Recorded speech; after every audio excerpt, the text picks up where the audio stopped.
Right, 3, 2, 1, and we're live. I'm joined by Colin Maguire. Absolute pleasure to have you, Colin. Thanks for having me, Nathan. Nice to be here. Bit of a curveball from our normal podcast, but absolutely fascinating area that you're researching. So I'll let you kind of explain it. Sure. I'm an ethnomusicologist. I have a PhD in ethnomusicology, and I focus on music and martial arts. So I've come up with a theory that I call martial sound, which is basically the way that we can hear music as martial arts and the way that we can listen to martial arts musically. And it's something that I developed studying Chinese Kung Fu and lion dance and percussion in Toronto, Canada, which is where I'm from. And I'm writing a book about that right now. And my new project is on the music of Irish stick fighting, mostly looking at the faction fighting of the 19th century, but also more recent music from vaudeville and comic songs to really anything like poetry or film images, anything I can find to kind of tie the culture of faction fighting to music. And basically that's what ethnomusicology is the study of music and culture, the study of music in and as culture. So it's not necessarily direct music about it. It could be music influenced by it or music from the time that kind of came about through it. Yeah, so for the project on Irish stick fighting, I'm interested in the music that was used in faction fights, but also at faction fights. So a lot of those fights would have happened at fairs, markets, pattern days, that sort of thing. And there would have been a lot of music going on at the event. So music that was related to factions is more directly to my purpose. So dance tunes as well as songs from that era. But what I'm discovering is that there were echoes that go out from there. So there's a lot of music that was after the faction fighting era, which continues to reference the shillelagh as a symbol. And some of it's humorous and some of it is kind of racist. But sometimes it's both. And sometimes I think perhaps Irish migrants who were familiar with faction fighting culture would have heard those songs and kind of had some cognitive dissonance and said, well, they're not wrong. Faction fighting can be a lot of fun and, like a fair and some drinks and it's a good time. And yet at the same time probably have been quite offended by the way that Irish people were being portrayed in those kinds of music hall comic songs. But even things, more recently where it's another step removed in time from faction fighting, where people kind of continue to reference shillelaghs, but maybe they don't even know what faction fighting is anymore. Yeah, I mean, I found that so much when you try to explain to Irish people what faction fighting was or what the even factions were at the time, and people kind of have no idea. Like a lot of people know what a shillelagh is or vaguely know that it's some sort of stick that we had or walking stick or something. But you're trying to explain like, no, the factions were a really big deal at the time.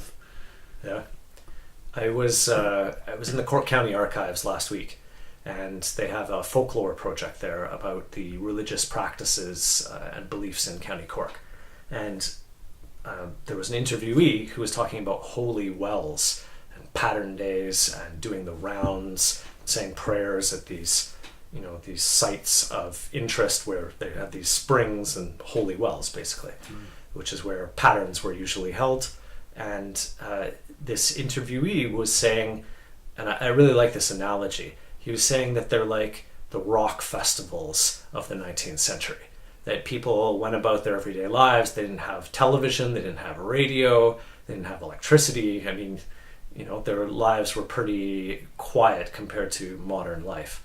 And then they would have these events where, people from all over the place would come together and there were things to eat and buy and hear and lots of music and matchmaking. It was, one of the main times where people would meet partners to marry, and of course eventually faction fighting. But it was all wrapped up in this kind of religious event where people were going as a pilgrimage to visit these holy wells, to be cured, to be healed, to to pray for whatever they were praying for, but also potentially to curse their enemies if you did the rounds backwards, this interview was saying.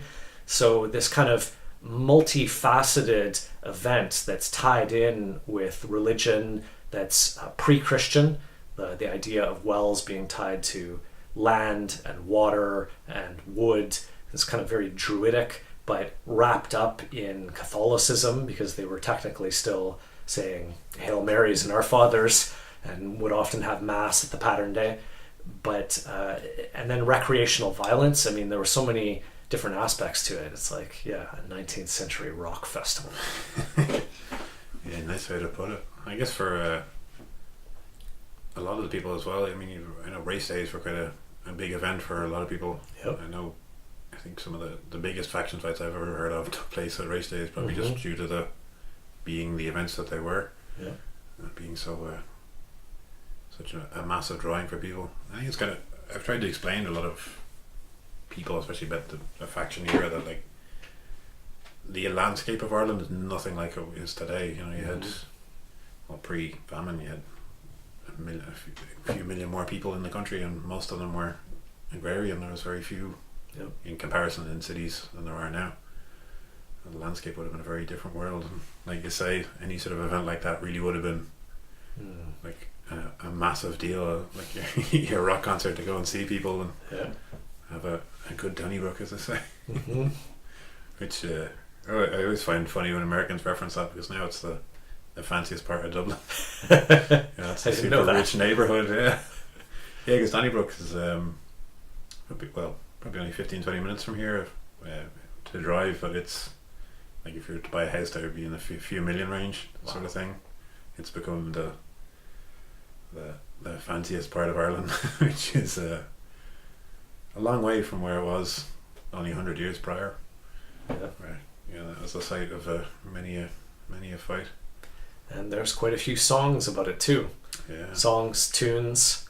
I was looking at some of them today, and the songs don't always focus on faction fighting or even on fighting in general. A lot of the songs I've found about Donnybrook Fair, they give kind of the big picture of all of the things that were going on, all the different trades that were being practiced, people getting their hair cut, being able to buy all different types of goods, of course being able to drink and dance and carry on, and maybe only one verse might be about fighting, or not even sort of like in a faction fight sense, but more disputes being settled with sticks, and then sort of carrying on with the merrymaking. Have you found kind of a popular song from the time that kind of references it quite a bit, or that references Donnybrook Fair, or the Shillelagh fighting, I should say? Well, we have to consider that what we understand now as popular music is really a product of printing presses and literacy. So before you could record sound, popular music was distributed on broadsides, which would have been sort of a sheet of newsprint with words, and then it would tell you what melody it was to be sung to. So there'd be a popular melody, and then there'd be multiple different songs on these broadsides that would have different lyrics, and people could sing them because they knew what the melody was. But in order to get those, you have to be around where things are being printed. You have to be able to read, and thanks to the penal laws, a lot of people couldn't read in Ireland in the early 1800s, especially if they were Catholic and Irish speaking. They would have been prevented from having access to education, I suppose. It's not to say that you need to be literate in order to have music and song, and certainly there's a long tradition of oral poetry and storytelling in Ireland, which is entirely outside of the literate sphere, and doesn't make it any less of a form of thought. But that stuff is a little bit harder to preserve. Yeah. And I suppose, if you think of things being popular, then in that context of early pre-famine Ireland, music would be circulated orally. People would hear songs and they would learn them from other people. And so if a song was popular, it would go around. I imagine, musicians would travel and play, but there weren't a lot of professional musicians in those days. So a lot of people who could play an instrument would play for their family and friends, play at a crossroads dance or play in their kitchen mostly. I found learning and playing traditional Irish music when I was younger that you could have one song with 6 or 7 different names and countless variations of how it was written down, because it was probably only written down into actual sheet music in probably the past 30-40 years, and the song could be hundreds of years old. Yep. Which was quite funny at times, because someone would be like, "Oh, play this song," and you're like, "Oh no, that's that song," and you end up getting into a row over it as a result. Yeah. Which is a fairly common occurrence. Mm-hmm. Something you said there at the beginning really kind of struck in my mind, the idea of martial sound. Yeah. So that's kind of a... Well, what is that? I guess it's a concept that I've come up with. And it's something I came up with because the Kung Fu Club where I did my fieldwork in Toronto, they didn't refer to their percussion as music.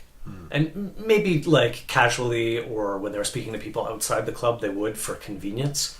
But at the club, people would just call it beats or drumming or something like that. And some people said, "Oh no, it's not really music. There's no melody. It's just drumming." And I got to thinking about that, and I said, well, what does that mean if this isn't music as people normally think of music? And so I started to think of it in that context. But then when I looked at what was happening with the intersection of music and martial arts around the world, I saw that perhaps there's some similar things going on. So, for example, with Kung Fu, when people are doing demonstrations, ideally they're not supposed to follow the beats of the percussion, because if they do, it looks too much like dancing, and because then it doesn't really look like fighting when it's synchronized. Yeah. If you're fighting with someone and someone throws an attack and you defend, you dodge or you block, you're in time together, you're synchronized. And so to perform martial arts in time with music would sort of be like performing a fight that has no end. It's constant attack and defense. If you imagine the sound is kind of like an opponent, then the synchronization means that you're not winning, you're not being successful. So it's actually quite difficult to do movement that's inherently rhythmic, but to not follow a really powerful rhythm. But to do so suggests that you are in control of your own martial rhythm, your combative rhythm, and that you're not falling in with the drum means that you could successfully land those. And this happens in other martial arts as well. So I've got a colleague out of Australia, Paul Mason, shout out Paul if you're ever going to check this out, and he's done work with pencak silat in Indonesia, and he said that the more martially oriented groups, they had the exact same idea, that they don't want to follow the beats because then it's not really like fighting, it would be like dance. Yeah, I mean, from working with the Dog Brothers, that's probably why that's stuck in my head so much. I mean, it's even, I think we were kind of chatting prior to the podcast about the gatherings and stuff. It's been a big thing almost yearly that there'll always be drummers at it. Interesting. And especially now I wouldn't be as au fait with the world of training in Latin Scream. I wouldn't be kind of familiar with the traditional Philippine aspect of it, but I know for them that drumming is a massive part of it. And that is something that, especially a lot of the, I guess, forms or patterns, whatever you want to call it, like, it does tend to hit a rhythm. And you will notice that watching two people, be a click, click, click, click, click, kind of back and forth with the sticks, and then if someone wants to really mess with someone's head, then you switch the pattern or change the tempo or change the beat. And it was kind of an experience that really stuck in my mind. Was one of the years at one of the gatherings, there, for whatever reason, there wasn't a drummer, and we had brought a baron with us, which ended up really throwing people off, because the baron's da-dun, da-dun, da-dun, and then to kind of vary the beat, you'll hit the outside, but you get a clack, and you constantly see people like whipping their head around to see if someone was hitting someone else with the stick in the background. What was that sound? And then you kind of get a harsh look and go back to drumming. Yeah, it's a fascinating idea. Are you? I suppose, have you seen anything similar within the Irish realm, or is it just more songs about the act rather than songs for the act, I guess? Yeah, I haven't really found references to, say, songs that people would train with or perform with. But, I mean, I have heard of wheeling, which we were talking a bit about before we started this, as something that faction fighters would do before the faction fight.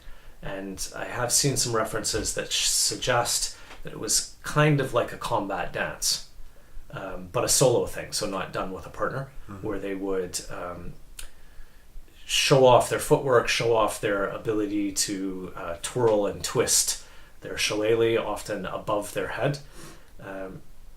And I've seen some references that suggest that every faction had their song.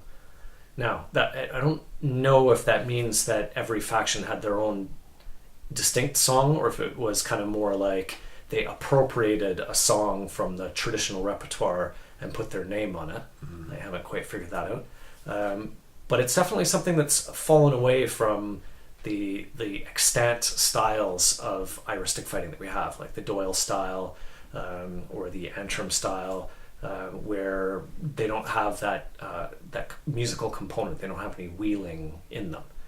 On the other hand, I have seen references in text to the sound of stick fighting. And this is the other side of martial sound, that it's not just about music, it's about hearing martial arts musically. So even in the absence of what we would understand as music, so no instruments, no singing, when people do martial arts, it makes sound.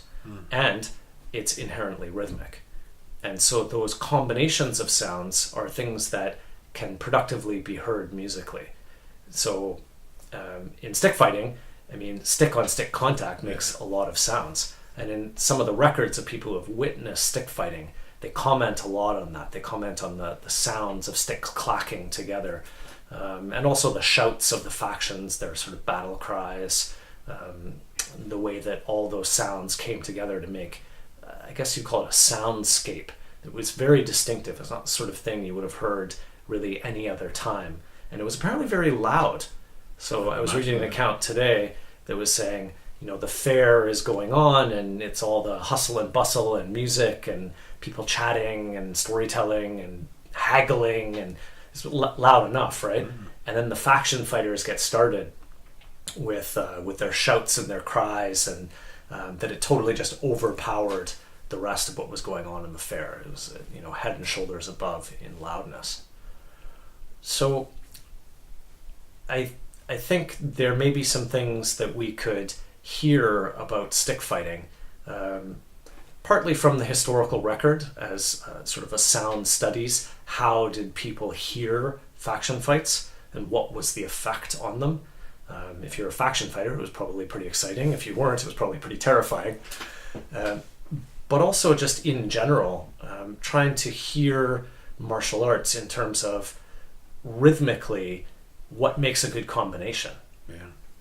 What can you as a martial artist do if you can hear what someone's doing? And even, you know, people can hear with their eyes.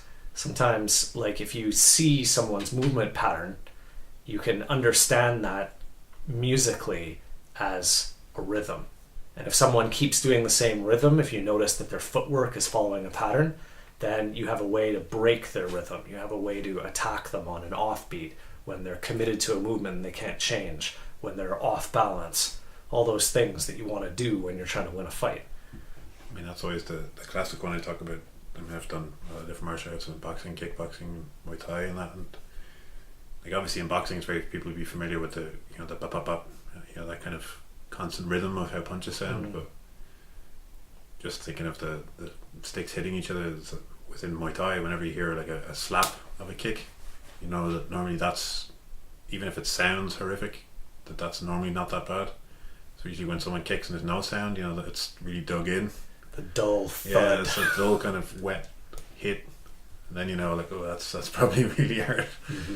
It's it's not something that I've thought of, but it's such a hugely interesting topic there. Yeah, it's something I think a lot of people haven't thought of, but I think it's something that every martial artist does, that they maybe just don't realize it. So when people are training, you're constantly getting feedback from the sound of things. So your example with a kick, if you're hitting a bag and you're landing those slappy kinds of kicks, then you know that you're not quite doing it right. And your teacher will know too, and will probably say something like, no, you need to turn your hip over. They might not comment on the sound, but they'll know that you're not getting that really penetrating power from the sound of it. Or similarly, people need to mix up their combinations. If every combination you throw is da da da da da da da da da da da, and it's just really even, there's kind of no variation, then it quickly becomes easy for an opponent to figure out your timing. And so being able to mix those up, you can really hear it when you're hitting a bag, right? Yeah. You get this instant sonic feedback about what you're doing and what you could be doing. So there's a creative aspect to it as well. Really creative strikers have tremendous rhythm. I love Anderson Silva. I think he's a good example of that in defense, his body movement, his hand movement, his foot movement is extremely creative, and he's constantly varying it and going faster and slower in different patterns. In attacking, not only is he super accurate, but his timing is amazing. He's really well able to hit people when they're coming forward, hit them on the offbeat. And when he throws combinations, they're not just even one after another. He's mixing it up. My sparring coach at the Kung Fu Club was also talking about kind of thinking in terms of targets on a body as musical sound. So when people talk about musical sound, like a low sound or a high sound, I think those are pretty common ways of talking about pitch, high and low. It's like, well, you can't have a song with only one note if it's always at the same spot. So like Headhunters, right? People are always trying to punch in the head. Yeah. It's not a very good song. So you gotta mix those notes up. You gotta get some of the lower notes in. You gotta get some of the middle notes in. Yeah, just doing the one punch over and over is not going to be too effective in a fight. No. Or even if it's, a bunch of different punches all to the same target all the time, or all at the same rhythm. No, you got to mix it up. Unless you're fighting someone who doesn't really know what they're doing. And then I suppose, work away. A bit of an unfair fight. Yeah. Yeah, it's like you say, it's probably something so many martial artists will be very familiar with. Even I've done capoeira for a while, and whilst I know it's a very touchy subject of is it or isn't it a martial art, but even just thinking of that, that's something that's constantly done to a rhythm. Yeah. And it's kind of 3 traditional rhythms, and it's a funny one because constantly, you're trying to break your opponent's rhythm, but there's times where if you break your opponent's rhythm, you're going to hurt yourself because you might be doing something that both of you, it's like matched at such a high speed where if one of you were to stop and try to break the other person's rhythm, you're probably going to get kicked in the face. Yeah. I think capoeira is a very interesting example because as compared to some other martial arts, it is done in time with the rhythm. And a big part of it, I think, is the strategy, the sort of overarching strategy of malicia, or cunning, I think is often how it's translated. So really good capoeiristas, they can do things in time and still hit their opponent because they trick them. Yeah. They make their opponent think they're going to do something else, or they make their opponent do something in a way that allows them to counter in time. And it's quite a different requirement, but it's beautiful when you see it done. Yeah. And you see someone just totally caught flat-footed, even though their opponent didn't break the rhythm at all. And it's always so funny for me, enjoyable for me to watch masters, because you have quite an old guy, 60s or 70s, and a very young, spry guy, and he's just kind of going very slowly, very gently, going to the beat, and then we'll just do very sly, sneaky little things and just switch a beat or switch a tempo or go in one direction and come back and trip a guy and do something really sneaky. And it's Yeah, it is such an interesting one because you have that constant beat no matter what you're doing, and you're kind of expected to know and learn music as you do it. Yeah. So have you had much success traveling around Ireland researching this? Or I know obviously with the archives haven't been blown up, it's probably a difficult thing for you. So the project that I'm working on now is fairly new. I've done a bunch of pre-research just to kind of figure out whether or not I had enough material to actually start a project on music and Irish stick fighting. And then when I decided that I did, then I applied for a grant from the Ireland Kennedy University Foundation, so shout out to them. Nice. Try and drop their name whenever I can. So it's a 6-week scholarship to be in Ireland and to go to libraries and archives and talk to people and really just gather a lot of information. So I've started a website, shillelaghstudies.com, and all of the associated social media, so Twitter, Instagram, Pinterest, all that's Dr. Shillelagh, Dr. Shillelagh, Dr. Shillelagh. And so the project is going well. There's been a good response to just the initial launch of the social media, which I appreciate that there's people who are interested in this. And I've been finding a lot of material, whether that's folklore or literature, poetry, songs, melodies, new and old. I mean, I've found so much stuff that I haven't even really had time to go through a lot of it.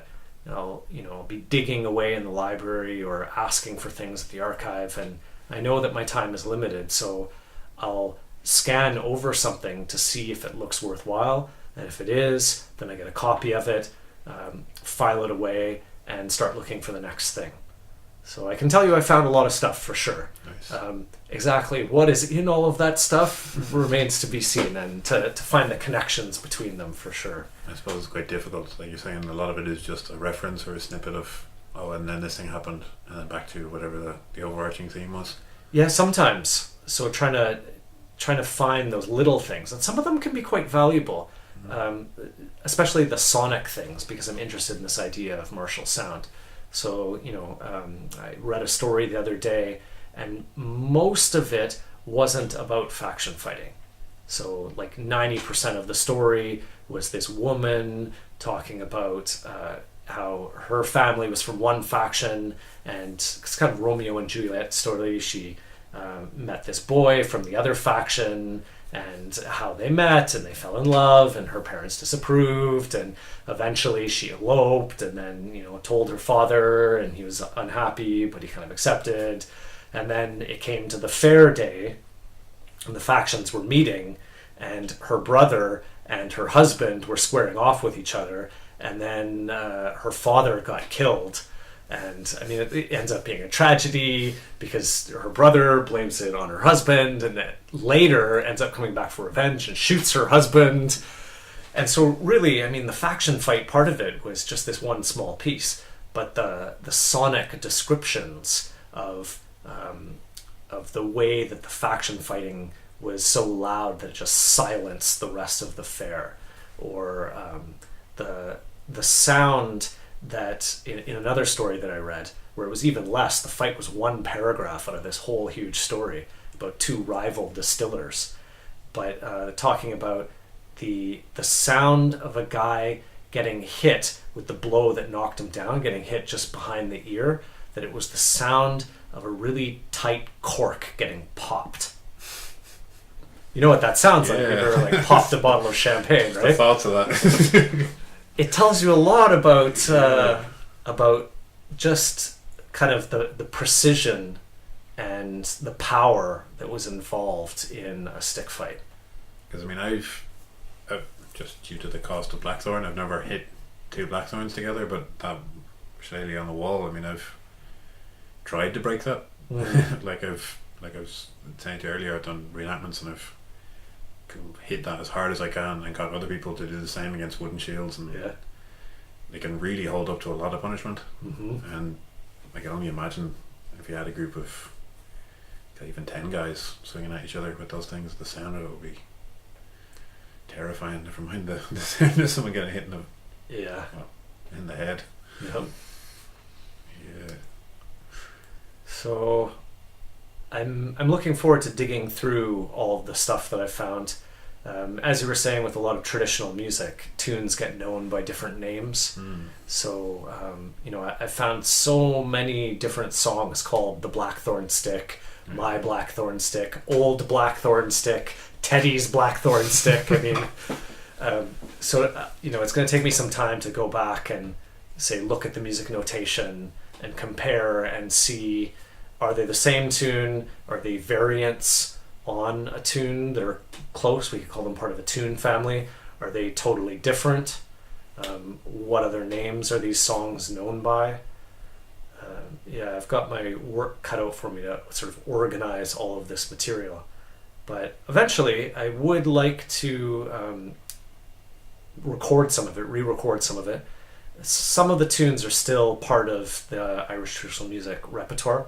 It's like the Blackthorn Stick jig is very common. You hear it at sessions, all over the world, really.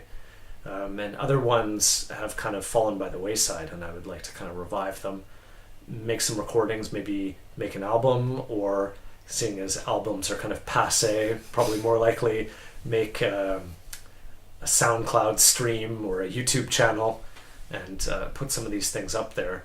I'm kind of hoping also through this research to be able to work on reviving wheeling as a way of kind of filling out the practice of Irish stick fighting, where 19th century faction fighters were involved with music and dance and had the ability to wheel. And so people now who are practicing stick fighting and are purely focused on the combative aspect of it, I think they're kind of not getting the whole story. And I guess also I come from a kung fu background. Well, I mean, like I said, coming from kind of having an Eskrima influence, that isn't a foreign concept to me. I mean, they have a thing called, at least in the Dogwood, is what we would have as 7 ranges, and that one is always referred to as the snake range. There's no chance you can hit the other guy, but you're moving about in really awkward and odd ways to kind of throw over your opponent. Okay. With that idea, and I mean, I think Eric Knaus probably would be the most famous guy from the States for that. He just moved in a very odd way. He's ex-baseball player, so that, when he did hit you, he'd knock your block off. But he'd move in this very kind of awkward and kind of fluid way. When you're saying that to me, that's like, I can really understand the how and why of that.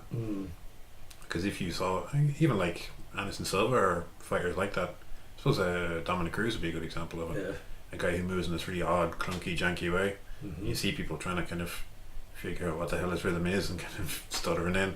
Yeah. And to me, that would be, I mean, it makes sense, but making sure to figuring out how to do it would be an interesting, interesting little exploration. Definitely have my work cut out for me there. Can I ask you a question? Of course. Yeah. So, what's your take on people's opinions and/or knowledge of Irish stick fighting in Ireland today? Ooh, good one. Knowledge, almost non-existent for the most part, and the one thing I see a lot in Ireland is that there's a very much a kind of underlying shame of that part of our past, in that the whole fighting Irish thing. I think there's a big, Ireland's become a very progressive country, and which is a fantastic thing, but in a lot of ways we kind of want to forget that part of our past, and we weren't the fighting Irish. And I think a lot of like we were chatting earlier, the kind of the punch comics and that kind of idea of all these savage Irish apes beating each other with sticks, I think a lot of that has still pervaded into mainstream Irish thinking. So a lot of countries like China or Philippines or Malaysia, they have an indigenous martial art and they're very strong and firm to keep it. And like I was saying to you, I was quite involved with the historical European martial arts here, but you say to people, we have our own traditional arts, and they're like, oh yeah, but swords are really cool. That's kind of the drive for things. So I think there's only a very loose knowledge of, that might have been a thing, and you're trying to explain to people it is still a thing, but I think Irish people are very, very quick to dismiss things, and I think that's, for me personally, has probably been the biggest hurdle, is not necessarily trying to prove that it's valid, because if it works, it works. It's as simple as that. Like, two boxers get into a ring, the one who's better is better. It's, there's no mystery to it, which is why I've was kind of wanted to test out, make sure that what I was doing did work with the Dog Brothers. But I think there was a very kind of blasé attitude towards it. Irish people are just kind of like, that was in the past, we don't need to think about that, and we aren't we aren't the fighting Irish anymore, which to me is quite sad in a lot of ways, because it's a huge part of our culture and it's not taught. I think that whole section of our history, especially in Irish schools, you're taught the famine, and then you fast forward to the Land Act and all that sort of stuff, and then into 1916 and the Civil War. So I think that what was going on in Ireland and the actual landscape at the time and the faction fights and all the stuff around it is kind of glossed over. I think there's a big dissonance with Irish people. It's like, that was actually a thing, and it's my attitude towards history is it's not something to be proud of or ashamed of. It's what happened. You should try to understand it. That's probably a kind of roundabout way to answer your question, but yeah, it's something that I've seen a lot of, and being one of the only people here teaching one of the two styles that there is at least some provenance of, there's just very little interest. Yeah. Just to be completely honest, like any martial arts, you get a lot of people like, I'd love to learn, and never show up. Like we were chatting about the previous person you're trying to get in contact. I think that's a very Irish thing in some ways as well. And I'd love to, keep it alive and keep it going and keep promoting it, and I will continue to do so. But it's Ireland is kind of doesn't want to look at the past and keeps trying to plough forward, which I seem to see a lot, even with traditional music. That there's young people in Ireland they're not interested for the main part, aren't interested whatsoever in traditional music, and we have such a wealth of it and such a huge history to it.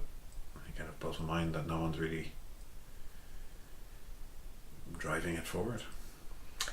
I guess I have a skewed vision of that because I work in the music department at UCC, and there's tons of amazingly talented young trad players. But yeah, by and large, people are listening to pop music, probably, or not supporting traditional music. Yeah, it's just a very kind of that attitude of, sure, that's just that thing. Yeah. It's like we're kind of, I suppose probably the one thing that is most damaging towards this, which is why I've had to kind of tread lightly with how I promote the Irish stick fighting stuff, is that there's a big push internationally to show Irish things in a certain light, and then that immediately turns Irish people off them. If you promote an Irish product as if you teach it all, we're Irish and this thing's great, and that kind of paddywhackery thing that goes on, and immediately turns Irish people off. And I know it sells, I know people think it's great, but in Ireland we're just absolutely repulsed by that stuff. Because again, it comes back to that idea of us being these primitive Irish folk, and the country kind of wants to distance itself from that. There's just a very weird disconnect in the country.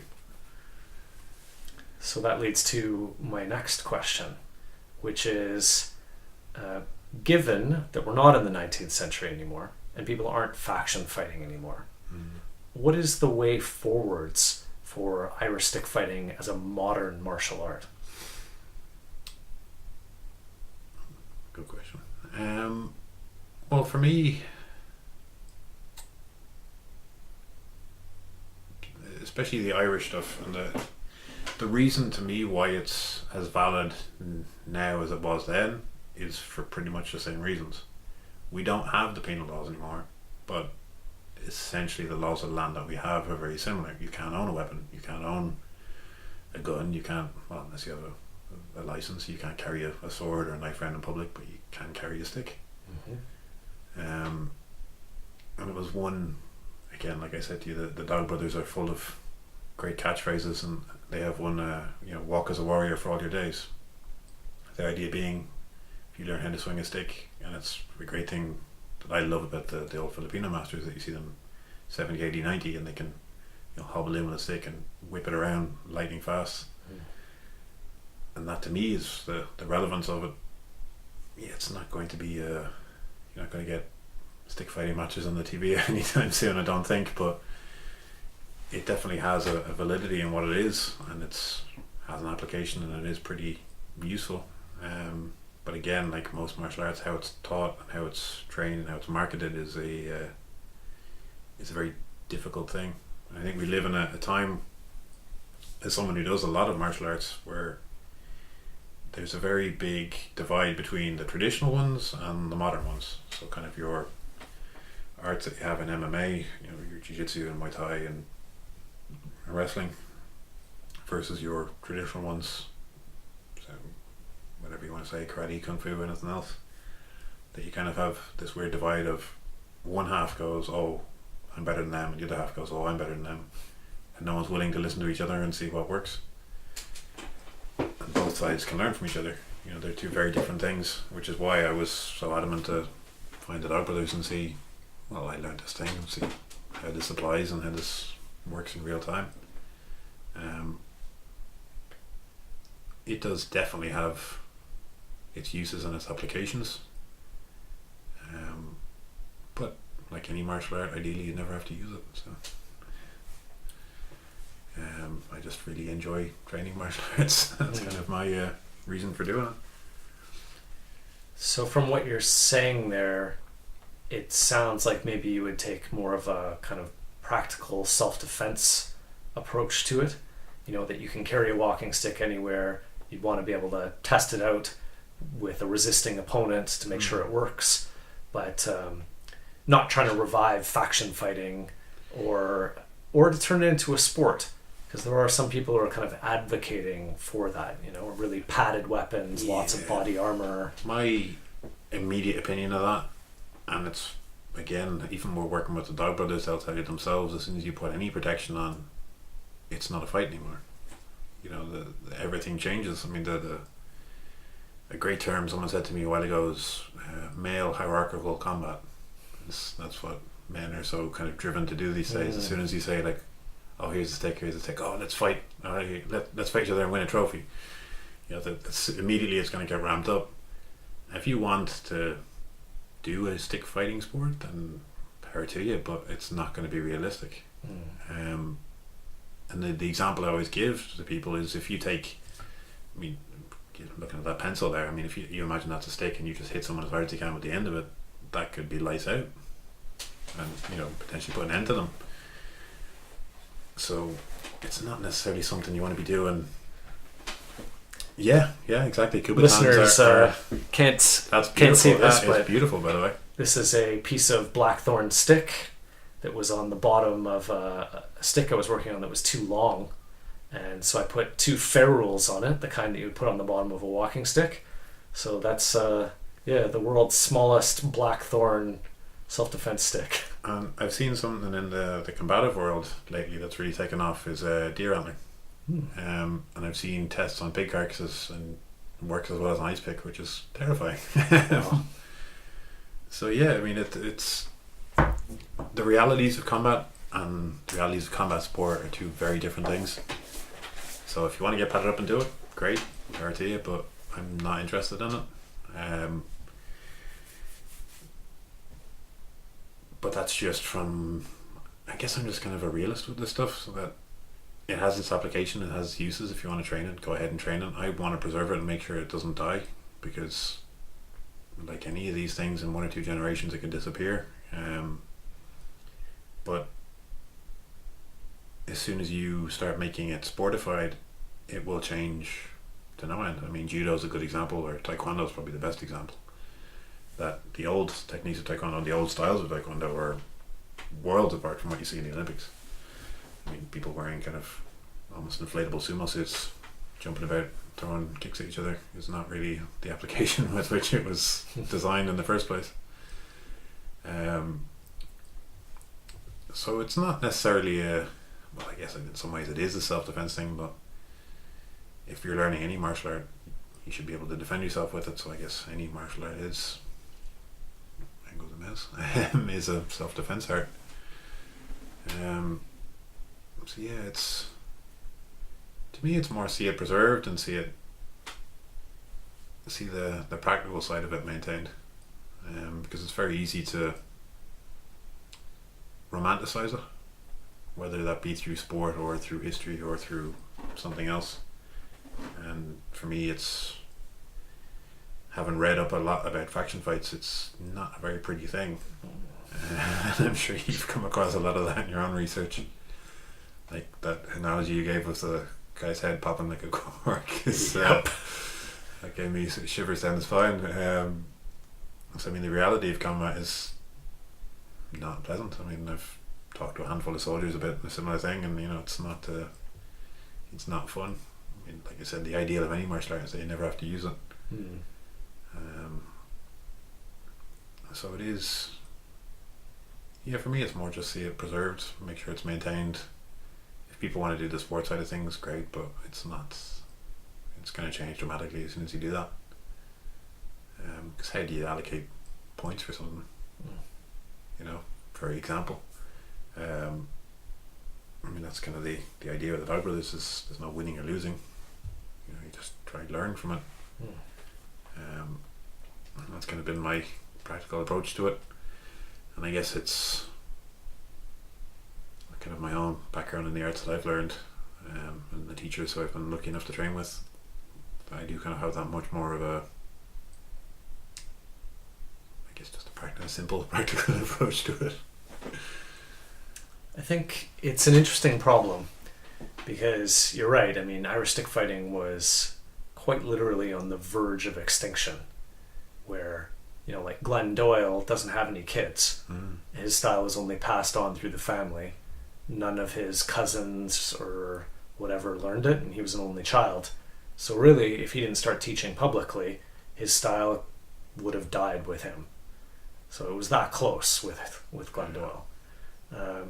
And through Shillelagh studies, I've been getting in touch with all kinds of people all over the place who are interested in Irish stick fighting. And I was talking to a guy the other day who's from Australia and has a background in Kung Fu, lived for a long time in Japan, met a guy in Japan who had some family techniques. He's an Irish-American guy who had some like collar and elbow wrestling, some boxing, and some stick fighting, which he had learned from his dad and which he used to do with his cousins because they had learned from his uncle. And they weren't really interested in packaging it up and marketing it and opening schools and whatever. But this guy I was talking to was a martial artist, so he was interested, and he asked to learn it. And so the guy taught it to him, and he's amazed. He's like, wow, this is so great. And then he started sort of researching. It's like, oh, there are other people who do stick fighting or are trying to kind of keep stick fighting alive. So he asked his teacher permission to kind of organize it into a curriculum. And I think this is kind of an interesting approach to moving forwards with stick fighting. So rather than it just being kind of a collection of techniques, to organize it into some sort of a syllabus that you can progress through, that's organized in a way that makes it efficient to learn, so people can learn it faster. I mean, it's fine if you're learning from your family and you have your whole life to learn from them, but if someone's only sort of coming in once or twice a week, like, how do you teach them effectively? anyway, so he's been in touch with me because he was really sort of hesitant to try and hang out his shingle and say, yes, I'm teaching Irish stick fighting. And he didn't know what to call it, and he doesn't speak Irish, but he thought it should have an Irish name. And I don't really have any Irish either. I mean, a little bit, right? So I asked one of my colleagues at work, and she kind of helped him out. And it sounds like he is going to start teaching. And I wonder how many people around are like that, where their family might have preserved some techniques. Who knows how many? But I mean, think of something like boxing. I mean, there's not that many techniques in boxing. There's a million variations of them. But, you know, jab, cross, hook, uppercut, footwork, head movement. They're not... Forever and ever. Just forever and ever in a million different ways, in all the different rhythms. And... See, I mean, for me, there's... Just from the experience I've had, there's two things that always stick in my mind when I get similar questions, and the example I'd like to give, because it's something that I'm familiar with, is like the Philippines is such a good example of this, where they have these incredible indigenous arts and such a variety.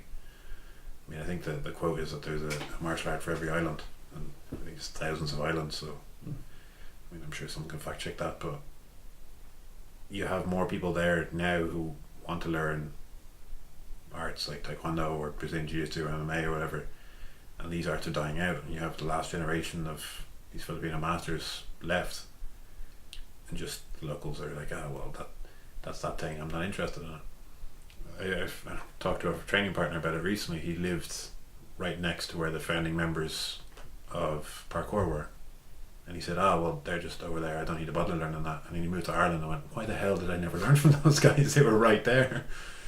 And I think that's kind of the attitude, that like when something's right in your doorstep, you always think something else over the hill is better. But I also, one thing that always makes me very hesitant is that you have this kind of, because the Irish diaspora is so big, you have this very idolized version of what it is, that learning it will, I'm going to tread gently around this, but a lot of people with these sort of things feel that learning it will make you somehow more Irish or more true to your heritage, which is great to do, for sure. I'm not saying don't learn it, please do, but it's just the reality of the thing is you're just learning another discipline. At least that's how I view it. So it becomes this very awkward thing, like we were saying earlier, where you'll see certain things where they'll learn these things and then dress in a certain way and act a certain way and be, I'm super Irish now and all this, and you're kind of, well, no, it's just you know, I don't know, it's just the attitude I've always had towards this, and it is something I do want to preserve. And I've had so many people tell me similar stories. I remember someone saying that, so actually a woodworker friend of mine, he was saying he met an old woman who she remembers her father training with a Shillelagh on a regular basis, and got into a few scuffles when he was younger with it, and she was saying like, I still remember a few bits of what he did and all that. And I'm sure there's still probably quite a bit of that in this country, and it's something you want to preserve, but like you said, so much of our tradition is orally passed down, and when people have this kind of, I don't want to be viewed in that way, and I don't want to be this kind of fighting leprechaun imagery, it kind of comes this contrast of like, I don't really want to be that, which is unfortunate, because it should be preserved, and it should be preserved for what it is. Yeah, and I think that's part of the challenge, is how to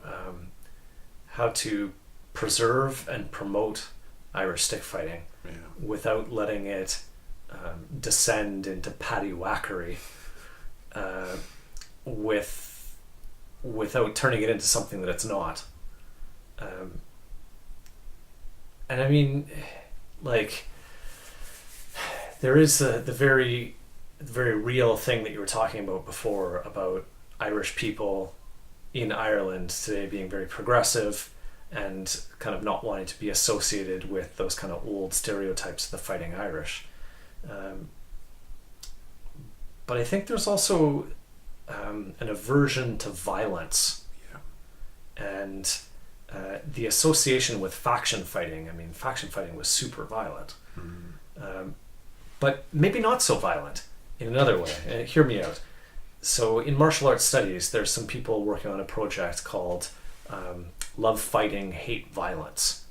And, they're academics, so they take a kind of a theoretical approach to it, of course.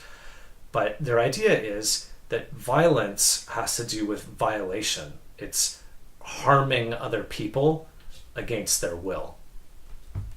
Whereas fighting, in a martial arts sense, is consensual. I mean, if two people want to get into the ring and beat the tar out of each other, it could be pretty violent, but it's not violence per se, because they agreed to it. See, they're having a good old fight. That really reminds me of a piece that was kind of doing the rounds in the Irish media recently of when Colin McGregor fought.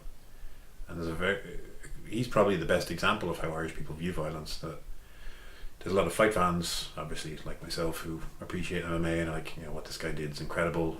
But then you have a lot of people who are like, oh, how could you like that? It's, human cockfighting, all those kind of stereotypical things people say about MMA.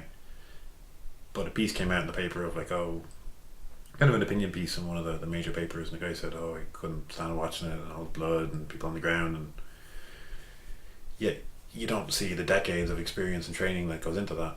And then this guy was like, my favourite sport's hurling, and hurling's amazing, and hurling's great, and you'd never see that in hurling. And then that weekend a massive fight broke out, and a few guys ended up in the hospital on the sidelines because of people jumping in and throwing digs and swinging hurls at each other. And it is a kind of weird separation here of like you say, and the difference between a fight and actual violence. They're two very separate things. Very different. Yeah, and so I would like to see the connection with faction fighting be downplayed. That maybe that's where this comes from. That's where these skills were really developed. That was the forge of Irish stick fighting. But that to make it clear that no one is sort of suggesting that was or would be the thing to do now. I suppose from my opinion, the clear example of how strong the lack of interest is that of the 4 or 5 million people in the country, I'm the only one who's made the effort to go and learn. No, there's another guy. Oh? Yeah, Bernard Letty. Interesting. He's up in Mayo, I think.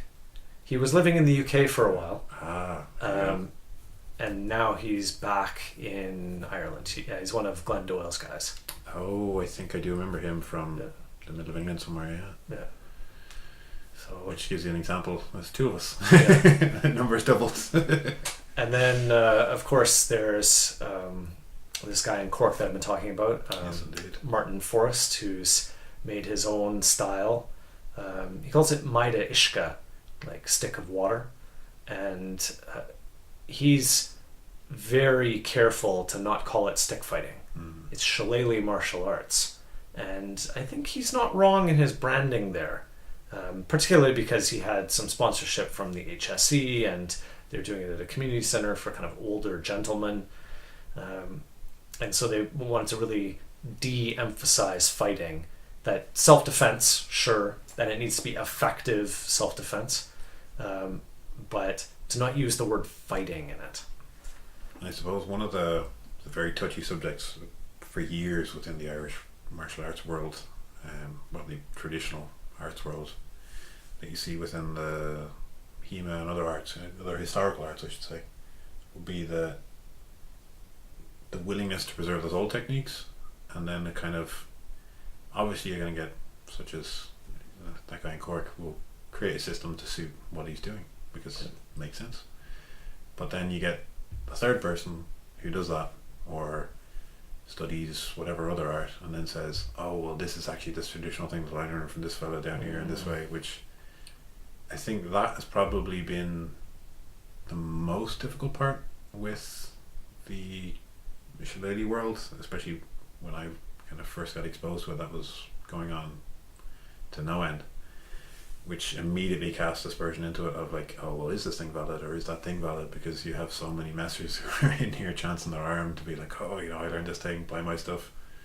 which did happen for quite a while. Luckily now that's been weeded out, and the internet growing to what it is, it's quite easy to weed that stuff out, but it's made it quite a difficult thing. Yeah, it's a shame when people do that, to say that they've got this ancient traditional something rather. I mean, it's happened in all different types of martial arts. Everyone you can think of. Like. Yeah. So they're wearing a whatever uniform from a different martial art. Like, something seems off here. It's. I do want it to keep going. And obviously, if anyone is interested, let me know. But it is, for me, more than anything else, it's just something I want to make sure that it is preserved. Yeah. And I want to make sure that it's preserved in the intent that it's meant to be. Yeah. Because like I was saying to you, I mean, even testing it out in the way that I did with the dogwood stuff, immediately I saw the things that did and didn't work, and the only reason most of the things didn't work is because I wasn't using a shillelagh. That's basically it. I didn't have a big heavy stick. You know, little things like that aren't things that you think about when you learn your technique over and over and repeat it. You're like, oh, this will definitely work. I've done this 1,000 times, and then little things like that, you kind of start to realize, like, oh right, this is a different kettle of fish altogether. Yeah. Well, I hope that my Shillelagh Studies project can help with the overall world of Irish stick fighting, and I want the website to be a bit of a hub for information that doesn't belong to any one particular style. I think that's a great way to do it, to be honest. Yeah, I'm working on putting up a list of stick makers, whether they're making new sticks, traditional sticks, timber sticks, plastic sticks, whatever would be useful for Irish stick fighting. And I'm going to put together a list of people who are teaching, which does have some pitfalls, because there are still a few people around who are, who have their own styles that they've invented, and I'm not so sure about them. That'll be a touchy one, we'll say. Yeah. But, to at least put up Glenn Doyle and make sure that people know that, like now he's got a Vimeo series that you can subscribe to, and, work through the basics of the Doyle family stick fighting. And similarly, the Antrim guys have launched their own video series. Yes. Not the best way of learning, admittedly. And I'm certainly glad that I've had a chance to train with Glenn Doyle. I've been to a few of his workshops, and he's kicked my ass at every one. And it makes it a lot easier to follow along with what he's doing on the video. Yeah.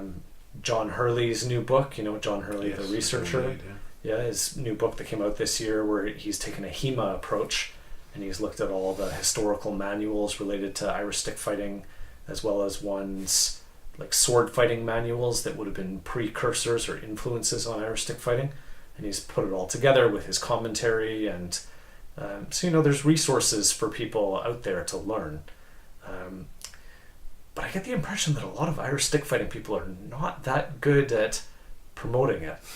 But in our conversation, I'm thinking maybe they're purposefully not promoting it that much. Yeah. Because of the difficulties involved and the stereotypes and the I think a lot backlash. I know Maxime, who, from the Antrim style, is probably, I think he's taken quite a good approach with it, in that he markets to those who are interested and doesn't really try to seek out anyone else. Which I think is kind of the best way to do it, from what I've seen. It's kind of a build it and they will come approach, because you're going to get a lot of chancers, and you're going to get a lot of people, like I said, who are like, oh, I'd love to learn, and never show up. And it is kind of the way of it. But I think it just takes time to build a base and show people what it is, and try not to scare too many people off. Yeah. Because I know for me, it's obviously people see the dog with the stuff and immediately think like, oh Christ, that's what it's going to be, and training is not that. Yeah. You know, it's saying that if you go to an MMA club you're going to be fighting Conor McGregor every day. It's not the same thing. So yeah, I think that was absolutely wonderful chat. Again, where can people find you or get in touch with you? For all the Irish stick fighting stuff, it's shillelaghstudies.com. And I've also got my own website, colinpatrickmaguire.com. I mean, if you Google Colin P Maguire, I'll show up right away. The P in the middle of the name makes all the difference in the search engines. If you look for Colin Maguire, you'll find all sorts of other people, but Colin P Maguire, that's me. I'll make sure to put lots of links and everything on the description of this. Thank you. It's an absolute pleasure, Colin. Thank you so much. Thank you so much. Thank you very much, my friend.